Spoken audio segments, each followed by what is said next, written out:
Hello दोस्त, कैसे हैं आप सब। उम्मीद करता हूँ आप सब बहुत अच्छे होंगे। एक बार पुनः आपके अपने इस यूट्यूब चैनल पर स्वागत है। आज के इस वीडियो सेशन में मैथमेटिक्स 12th के एनसीईआरटी पैटर्न का दूसरा चैप्टर जिसका नाम है प्रतिलोम त्रिकोणमितीय फलन, इसके कॉन्सेप्ट सीखेंगे और प्रश्नावली 2.1 के सभी क्वेश्चन को सॉल्व करेंगे। तो अगर आप अभी चैनल से नए जुड़े हैं तो चैनल को सब्सक्राइब कर लीजिएगा और बेल आइकन को जरूर प्रेस करिएगा, जिससे जो भी नोटिफिकेशंस आए आप तक सबसे पहले पहुंच जाए। तो चैप्टर 1 संबंध तथा फलन कंप्लीट हो चुका है। आज चैप्टर 2 की शुरुआत कर रहे हैं, प्रतिलोम त्रिकोणमितीय फलन। तो कॉपी पेन लेकर बैठ जाइए और चलिए चलते हैं। पहले कॉन्सेप्ट पढ़ते हैं, फिर इसके बाद प्रश्नावली 2.1 को सॉल्व करते हैं। देखिए, सबसे पहले आपको या हाई स्कूल आपने पढ़ा होगा, चार्ट टेबल याद होना चाहिए कि वैल्यू क्या क्या होती है। इसको मैंने चार्ट के रूप में तीन चीजें जो है प्रश्नावली 2.1 में मुख्य मान निकालने के लिए ये तीन चार्ट टेबल आपको कंप्लीट होना चाहिए। ये जो तीन चार्ट टेबल मैंने बनाया है इसको आप नोट करके इसको तैयार कर लीजिए। पहली चीज याद रखिएगा, त्रिकोणमिति की वैल्यू क्या होती है, अर्थात साइन जीरो। अगर जीरो है तो समझ लीजिए साइन जीरो की वैल्यू है। काश अगर 1 है काश में तो किसकी वैल्यू है, काश इनवर्स 1 है तो जीरो की वैल्यू है। टेन इनवर्स माने टेन इनवर्स जीरो है तो जीरो की वैल्यू है। काट इन्फिनिटी है, काट इनवर्स इन्फिनिटी तो जीरो की वैल्यू है। सेक इनवर्स 1 दिया है तो समझ जाए जीरो की वैल्यू दिया है उसका मुख्य मान, और कोसेक इनवर्स इन्फिनिटी दिया है तो जीरो। इसी प्रकार से अगर 1/2 है पाई/6, आप पता है काश माने साइन 30 अंश का मान 1/2, काश 30 का मान √3/2, टेन 30 का मान 1/√3, कॉट 30 का मान √3 और सेक 30 का मान 2/√3 और कोसेक 30 का मान 2/3। देखिए जो एक डिग्री में चेंज किया गया है रेडियन में, ठीक है, डिग्री को रेडियन में चेंज किया गया है तो पाई/180 से गुणा कर दिया गया है। अब पाई/4 का मतलब 45 अंश, तो साइन 45 की वैल्यू 1/√2, काश 45 का मान भी होता है 1/√2, टेन 45 का मान 1 होता है, काट 45 का मान 1 होता है और सेक 45 का मान √2 होता है, कोसेक 45 का मान √2 होता है। इसी प्रकार से पाई/3 का मतलब 60 अंश है, तो साइन 60 अंश की वैल्यू √3/2, काश 60 की वैल्यू 1/2, टेन 60 की वैल्यू √3, कॉट 60 की वैल्यू 1/√3, सेक 60 की वैल्यू 2/√3 और कोसेक 60 की वैल्यू 2 होती है। उसी प्रकार से पाई/2 मतलब 90 डिग्री है, साइन 90 डिग्री की वैल्यू 1, कॉस 90 डिग्री की वैल्यू 0, टेन 90 डिग्री की वैल्यू इनफाइनाइट, कॉट 90 डिग्री की वैल्यू 0, सेक 90 डिग्री की वैल्यू इनफाइनाइट, कोसेक 90 डिग्री की वैल्यू 1। तो इतना चीजें पता होना चाहिए सबका वैल्यू कितनी होती है, कितने डिग्री का। दूसरी चीज ये दिया है इनवर्स का जो भी ट्रिग्नोमेट्रिक फंक्शन है उसका रेंज और परिसर दिया है। रेंज और परिसर हाई स्कूल संबंध और फलन में आपने पढ़ चुका है कि रेंज क्या होता है, परिसर क्या होता है। रेंज देखिए, रेंज जो होता है रेंज और माने प्रांत और परिसर।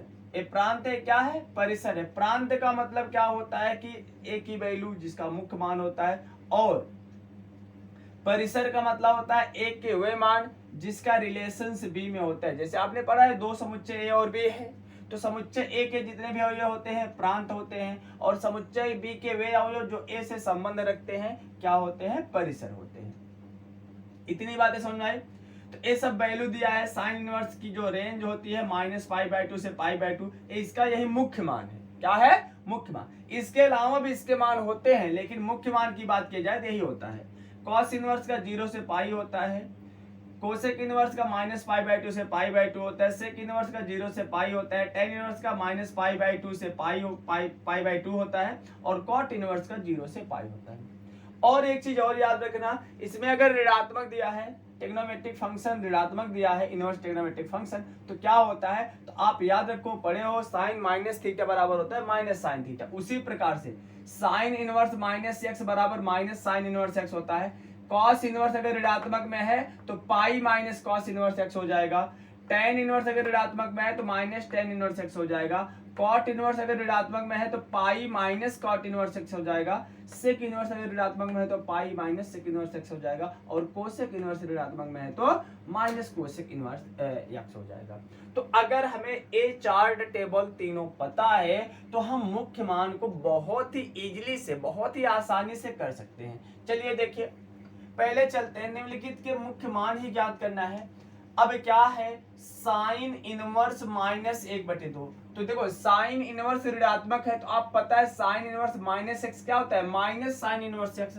तो लिख क्या सकते हैं, माइनस साइन इनवर्स एक्स की वैल्यू की जगह क्या है, 1/2।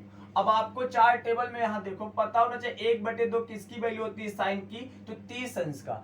30 अंश को क्या बोलते हैं, पाई/6, तो बराबर हो जाएगा -पाई/6। ये आपका आंसर हो जाएगा। समझ में आया।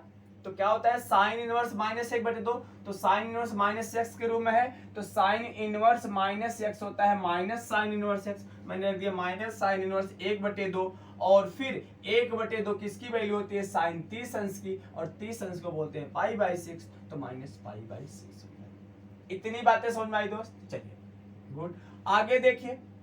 अब है cos इनवर्स √3/2। ये धनात्मक है तो लिख सकते हो √3/2 किसका होता है, cos का। देखिए चार टेबल में √3/2 किसका होता है, पाई/6 का। तो लिख सकते हैं हम ऐसे लिख सकते हैं cos इनवर्स, और इसको लिखोगे cos पाई/6। अगर लिखेंगे तो आपको पता है cos इनवर्स cos थीटा बराबर थीटा होता है, तो बराबर लिख देंगे पाई/6। ऐसे भी लिख सकते हैं। इतनी बातें समझ में आ रही है। चलिए आगे देखते हैं। अब है कोसेक इनवर्स 2। अब कोसेक इनवर्स माने कोसेक का वैल्यू 2 कब होता है, कोसेक 2 का मतलब क्या हो जाएगा, देखिए 2 वैल्यू होता है इसका, पाई/6 और पाई/3 दोनों पर, सॉरी यहाँ पर 2, यहाँ पर इसको बना लीजिएगा, 1 मिनट। सेक का होता है 2, सॉरी यहाँ पर 2 होता है, और कोसेक का होता है, साइन का उल्टा कोसेक 2/√3। सॉरी इसको बना लीजिएगा थोड़ा। अब देखिए यहाँ पर कोसेक 2 वैल्यू कब होता है, पाई/6 पर। तो लिख सकते हैं क्या, यहाँ पर वैल्यू इसका मुख्य मान हो जाएगा पाई/6 हो जाएगा। चाहे आप इसको लिख सकते हो कोसेक इनवर्स कोसेक पाई/6, क्योंकि पाई/6 की वैल्यू होती है। तो यहाँ पर कोसेक इनवर्स कोसेक थीटा बराबर क्या होता है, थीटा। आप पढ़े हो साइन इनवर्स साइन थीटा बराबर theta, cos inverse cos theta बराबर थीटा। याद रखना किसी भी ट्रिग्नोमेट्रिक फंक्शन को इनवर्स को उसके ट्रिग्नोमेट्रिक फंक्शन से मल्टीप्लाई करते तो वही आता है। उसी प्रकार से कॉस इनवर्स कॉस थीटा बराबर थीटा, ये सब वैल्यू पता होना चाहिए। टेन इनवर्स टेन थीटा बराबर थीटा। इसी प्रकार से और निकाल सकते हो, सेक इनवर्स सेक थीटा बराबर theta, cosec inverse cosec theta बराबर थीटा, और कॉट इनवर्स कॉट थीटा बराबर थीटा। तो अगर किसी भी इनवर्स को ट्रिग्नोमेट्रिक इनवर्स फंक्शन को उसके ट्रिग्नोमेट्रिक फंक्शन से क्या होता है, कॉन्जुगेट होता है, तो उसका वैल्यू थीटा आता है। अब देखिए यहाँ पर tan इनवर्स -√3। अब देखो tan इनवर्स ऋणात्मक है, ऋण x है, मतलब x क्या है, tan इनवर्स -x के रूप में है। तो और हमें पता है tan इनवर्स -x क्या होता है, -tan inverse x, -tan inverse x। अब tan इनवर्स x के स्थान पे क्या है, √3। अब √3 किसकी, ऋणात्मक है तो इसको आगे लगा दो।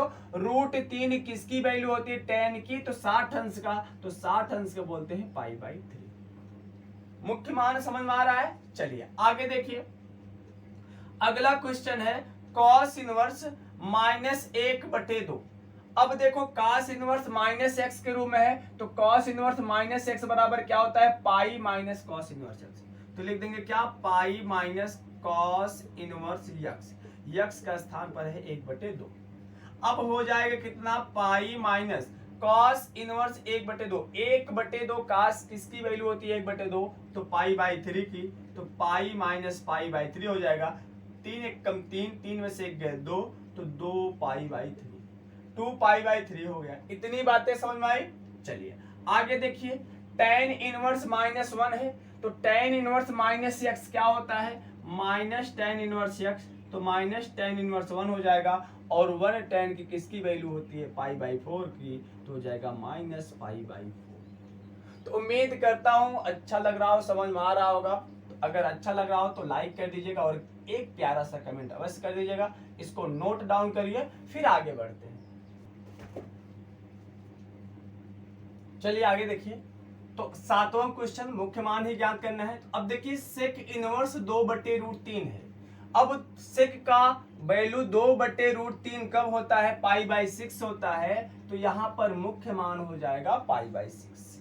बोलो समझ में आ रहा है? तो यह लिख सकते हैं इसको sec inverse sec pi by 6। तो सेक इनवर्स सेक थीटा बराबर होता है थीटा, तो लिख देंगे पाई बाई 6, ऐसा भी लिख सकते हो। अब देखिए कॉट इनवर्स √3 है। अब हम देखेंगे काट की किसकी वैल्यू √3 होती है। काट की वैल्यू √3 पाई बाई 6 होता है, तो इसका मुख्य मान हो जाएगा पाई बाई 6। एक मेथड से और लगा सकते हो इसको, ऐसा लिख सकते हो कॉट इनवर्स, अब यहाँ पर किसकी वैल्यू होती है पाई बाई 3 के, काट पाई बाई 3, और आपको पता है कॉट इनवर्स कॉट थीटा बराबर होता है थीटा, ऐसा भी करके सॉरी पाई बाई 6 का होता है, तो इसको भी लिख सकते हैं पाई बाई 6। तो ऐसे भी लगा सकते हो इसको सेकंड मेथड से, या डायरेक्ट लिख सकते हो। ठीक है, अब देखिए अगला है कॉस इनवर्स -1/√2। अब देखो कॉस इनवर्स माइनस एक्स के रूप में है, तो cos inverse minus x equal to होता है pi minus cos inverse x, तो हो जाएगा pi minus cos inverse x. X के स्थान पर है 1/√2। अब 1/√2 किसकी वैल्यू होती है पाई बाई 4 की, तो पाई माइनस पाई बाई 4, तो 4 एकम 4 में से एक गए कितना हो जाएगा 3 पाई बाई 4। इतनी बातें समझ में आई? चलिए आगे देखिए, अगला है कोसेक इनवर्स माइनस एक्स है, माइनस एक्स के रूप में कोसेक इनवर्स √2 है माइनस √2। अब यहाँ पर पता है कोसेक इनवर्स माइनस एक्स बराबर होता है माइनस कोसेक इनवर्स एक्स, तो लिख देंगे minus cosec inverse x. X का स्थान पर है √2। अब कोसेक के किसकी वैल्यू होती है √2, देखिए कोसेक की वैल्यू √2 होता है पाई बाई 4, तो हो जाएगा माइनस पाई बाई 4। तो मुख्य मान समझ में आ रहा है? चलिए आगे देखिए, अगला दिया है मान ज्ञात कीजिए, आसानी से ज्ञात कर सकते हो, मुख्य मान पता है। देखिए tan इनवर्स 1 है, तो tan इनवर्स 1 किसकी वैल्यू होती है पाई बाई 4 की, प्लस यह है cos इनवर्स -1/2। देखो अब cos इनवर्स माइनस एक्स के रूप में है, तो क्या लिखोगे minus cos inverse 1/2 minus x के रूप में। देखो जब cos इनवर्स ऋणात्मक हो तो पाई माइनस होता है, देखो जब cos ऋणात्मक हो तो पाई माइनस, cot ऋणात्मक हो तो पाई माइनस, sec ऋणात्मक हो तो पाई माइनस के रूप में लिखते हैं। तो इतना हो जाएगा प्लस साइन इनवर्स -1/2, ये क्या होता है आपको पता है, साइन इनवर्स माइनस एक्स होता है माइनस साइन इनवर्स एक्स, तो प्लस गुणे माइनस माइनस हो जाएगा और हो जाएगा साइन इनवर्स 1/2। अब इसको सॉल्व कर लो, पाई बाई 4 हो जाएगा, ये हो जाएगा पाई माइनस 1/2 किसकी वैल्यू होती है पाई बाई 3 की, तो minus pi by 3 minus sine inverse 1/2, 1/2 किसकी वैल्यू होती है पाई बाई 6 की वैल्यू होती है। इतनी बातें समझ में आई? इतनी बातें समझ में आई? चलिए इसको सॉल्व कर लेते हैं। तो यहाँ पर एलसीएम क्या हो जाएगा 12 हो जाएगा, तो 4 तिहाई 12, 3 एकम 3 पाई, प्लस 12 एकम 12, 12 हो जाएगा 12 पाई, 3 चौके 12 माइनस 4 पाई, 6 दूनी 12 माइनस 2 पाई। अब सॉल्व कर लीजिए, 12 3 15 और 4 2 6, 15 में से 6 गए 9 पाई बाई 12। अब इसको काट दीजिए, 3 तिहाई 9, 3 चौके 12, आ जाएगा 3 पाई बाई 4। बस ऐसे ही सॉल्व कर लो, मुख्य मान पता होना चाहिए। चलिए इसको देखते हैं, एक cos इनवर्स 1/2 है, तो cos इनवर्स 1/2 किसकी वैल्यू होती है, देखिए 1/2 किसकी वैल्यू होती है पाई बाई 3 की, तो यहाँ पर हो जाएगा पाई बाई 3 प्लस 2 गुणे साइन इनवर्स 1/2 किसकी होती है पाई बाई 6 की, तो 2 गुणे पाई बाई 6, 2 3 जा 6, pi by 3 plus pi by 3 हो जाएगा 2 पाई बाई 3।